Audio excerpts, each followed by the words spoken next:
আজকে আমি আপনাদের সাথে শেয়ার করব বেগুন ও আলু দিয়ে ছুরি শুটকি ভুনা। আর এই রান্নাটা এভাবে করলে বাসার সবাই আঙুল চেটে পুটে খাবে।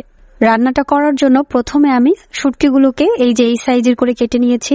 এরপর গরম পানিতে 10 মিনিট ধরে ভিজিয়ে রেখেছিলাম। এরপর ভালোভাবে শুটকিগুলোকে পরিষ্কার করে মাঝের কাঁটাগুলোকে আমি বেছে নিয়েছি।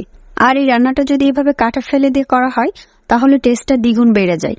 এরপর একটি প্যানে সরিষার তেল দিয়ে দিচ্ছি 3 টেবিল চামচ মতো। তেলটা যখন ভালোভাবে গরম হয়ে উঠবে এর মধ্যে 7 থেকে 8 কোয়া রসুন কুচি দিয়ে দিচ্ছি। এগুলোকে একটু নেড়ে চেড়ে নিয়ে এর মধ্যে মাঝারি সাইজের 2টি পেঁয়াজ কুচি দিয়ে দিচ্ছি। আর দিয়ে দিচ্ছি 8 থেকে 9টি ফালি করা কাঁচামরিচ।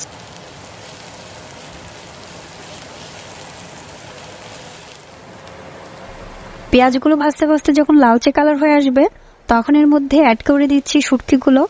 আর একটি মাঝারি সাইজের আলু কিউব করে কেটে নিয়েছি, সেগুলো অ্যাড করে দিচ্ছি। 1 থেকে 2 মিনিট মতো এগুলো ভেজে নিব। এখন এর সাথে কিছু গুঁড়া মশলা অ্যাড করে দিব। দিয়ে দিচ্ছি স্বাদ মতো লবণ, 1 চা চামচ ধনিয়ার গুঁড়া, 1 টেবিল চামচ মরিচের গুঁড়া, 1/2 চা চামচ হলুদের গুঁড়া, আরও সাথে দিয়ে দিচ্ছি 1/2 চা চামচ মতো ভাজা জিরার গুঁড়া। শুটকিতে একটু ঝাল হলে বেশি টেস্টি লাগে, আপনারা মরিচের পরিমাণটা আরও বাড়িয়ে দিতে পারেন। এখন এর মধ্যে সামান্য একটু পানি অ্যাড করে দিচ্ছি আর মশলাগুলো ভালোভাবে কিছুক্ষণ কষিয়ে নিচ্ছি। মশলাগুলো থেকে যখন তেল ছাড়া শুরু করে দিবে তখন আমি এর মধ্যে অ্যাড করে দিচ্ছি কেটে রাখা মাঝারি সাইজের 2টা বেগুন। আর আমি বেগুনগুলোকে ছোট ছোট করে কেটে নিয়েছি। এখন সবগুলো আরো কিছুক্ষণ কষিয়ে নিচ্ছি। এরপর ঢাকনা দিয়ে 5 মিনিটের জন্য রেখে দিব।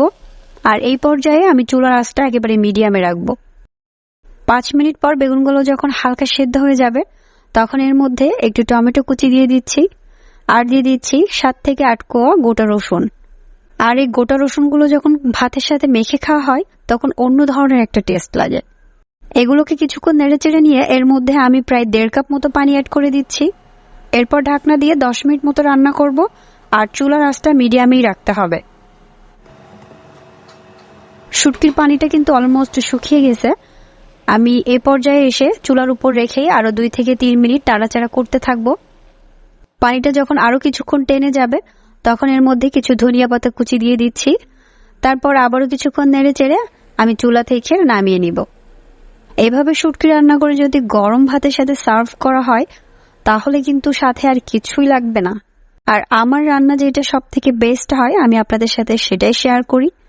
আপনারা আমার রেসিপি ফলো করে ট্রাই করতে পারেন। আই হোপ আপনারা নিরাশ হবেন না। অ্যান্ড এই রেসিপিটি যদি ভালো লেগে থাকে তাহলে লাইক, কমেন্ট এবং একটি শেয়ার করে দিবেন। ইনশাল্লাহ নেক্সট টাইম আবার নতুন কোনো রেসিপি নিয়ে হাজির হব। আপনারা সবাই অনেক অনেক ভালো থাকবেন। আল্লাহ হাফেজ। আসসালামু আলাইকুম।